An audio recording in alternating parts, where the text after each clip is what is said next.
અભિયાન અંતર્ગત Uttarayan railway overbridge happy cricket ગ્રાઉન્ડની પાસેથી ₹3,01,500ની મત્તાના 30,150 ગ્રામ મેફેડ્રોન ડ્રગ્સ એમડીના જથ્થા સહિત ₹9,15,100ની મત્તાના મુદ્દામાલ સાથે બે આરોપીઓને પકડી પાડી ડ્રગ્સ રેકેટનો પર્દાફાશ કરતી સુરત શહેર crime branch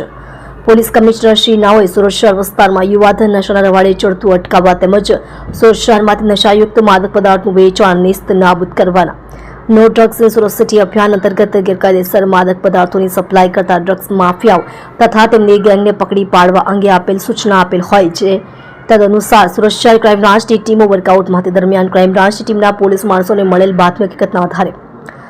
Amroli Uttarayan railway ઓવરબ્રિજની નીચે આવેલ ગરનાળા પાસે આવેલ હેપી ક્રિકેટ ગ્રાઉન્ડની સામે જાહેર રોડ ઉપરથી સ્કોડા 4 વ્હીલ ગાડી રજિસ્ટર નંબર GJ05CM 8995 માં પ્રતિબંધિત મેફેડ્રોન ડ્રગ્સ એમડી લઈ આવનાર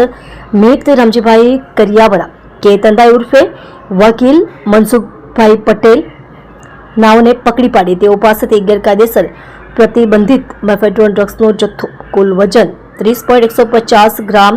કિંમત ₹3,01,500 તથા અન્ય મુદ્દામાલ મળી કુલ કિંમત ₹9,15,100ની મત્તાનો મુદ્દામાલ કબજે કરેલ છે।